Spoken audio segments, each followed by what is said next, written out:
past. Debate at the UN. Our attacks had disabled the Ark. It had stopped sucking in our air and water and had completely shut down. We let it sit there dormant for a whole week while further action was discussed by what remained of our militaries. The world had watched the battle with panic, alarm and trepidation, and now that the action had sort of paused, the world started considering the long-term impact of this ship's landing. My dad, who was a fan of classic sci-fi films like Independence Day and Contact, once said that the arrival of an alien ship that proved to be our enemy would either be the best or worst thing that ever happened to humanity. The best, because we would finally have a reason to unite as a race against a common foe, and the worst because the alien technology and knowledge could divide us even more, if we fought over who would control it. A year after the Ark's arrival, the second, worse scenario seemed to be more likely. During those 12 months, the British, Russian, American and Chinese navies had quarantined the site and sent in joint recovery teams to assess the vessel. The best and the brightest scientists joined the military presence, and gradually new technologies were uncovered, and a new understanding of the universe. We learned that the Ark was a long-range storage ship for the water and air it had attempted to take from us. It became apparent it had not travelled from a local star system, but thousands of light years away. That was the only information shared widely. Everything else discovered was kept secret among the big four nations. No other countries benefited from the discoveries, which started to change the world very quickly.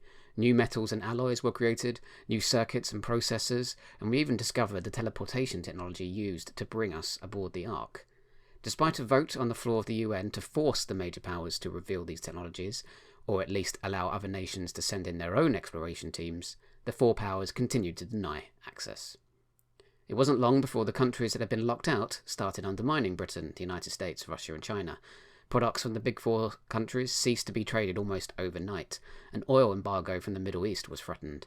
Britain, itself being pushed out by the other three, sided with the European nations and shared the technologies, while demanding more access from the free nations still closely controlling the vessel. Sadly, it looked like my dad was right. The Ark was proving to be the worst thing that could ever happen to humanity. China, the United States and Russia began talking about using military force against the other nations to regain control of the Ark and its resources. In response, the UN organised a conference to bring the arguments to a head and settle the matter before any conflict could arise. India and Pakistan, remarkably, joined together to threaten a nuclear bombardment of Iceland. They hoped to force a quorum of nations, threatening to destroy what remained of the Ark if any nation did not attend. The threat was ultimately meaningless. I remember hearing the varied opinions pundits and politicians were spreading round. At the time I was only 10 years old, and computer games were still catching my attention more than international politics. We were, though, required to watch the UN debates at school. I remember sitting on a soft play floor of our sports hall at school, seeing it all on a big screen. My school's population had grown since the Ark's landing. We had Icelandic refugees in every grade. I had made friends with one boy, and he talked only of home. He hoped the UN would allow the Icelandic people to return. I understood his homesickness, even though I didn't think there was much left to return home to. The debate turned out to be very interesting to watch, especially when the various officials slung insults at each other. In the end, it was the American Vice President who proposed a solution that suited everyone. I didn't realise it at the time, but this was the first time I saw Dr. Ghost.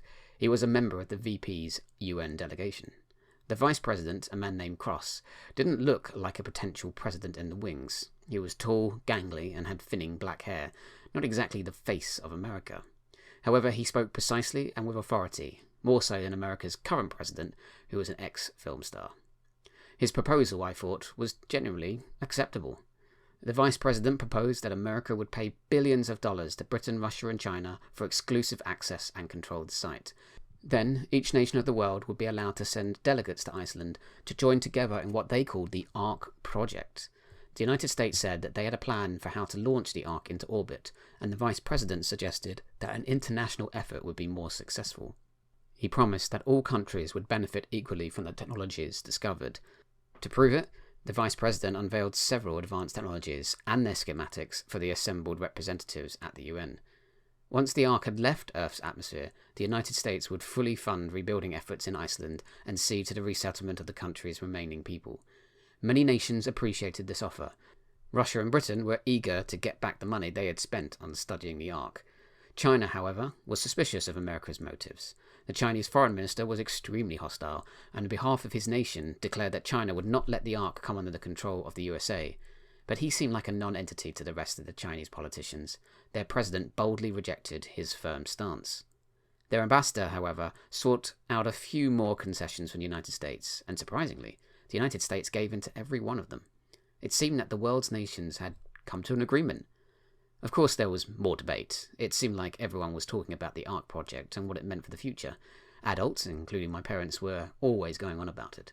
It was the top story on the news every hour, and we even talked about it in school, our teachers eager to discuss it as a historical moment. Another United Nations meeting was scheduled to vote on the proposal. The United States eventually gave $50 billion to China, Russia, and Britain each. The remaining nations gained access to the technology the United States had harvested from the Ark.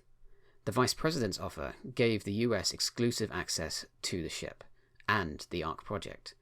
And then, the Ark project became the most important topic of the day. It was like the space race for the 21st century. It even eclipsed the Mars landings a decade before.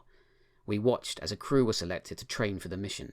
My school learned all about the reconstruction of the Ark. There was a distinct spirit of cooperation across the globe. Every nation was part of the project, and the USA accepted all offered help. The incredible collaboration was sadly short-lived. When the destroyer arrived, the original Ark project was abandoned. The partner nations scrambled to get the Ark ready for a much more desperate mission. Thank you for listening to this chapter from Stolen Futures. Please like or comment on this video, and subscribe to The Eighth Plot so you don't miss out on the next installment of this book. Goodbye.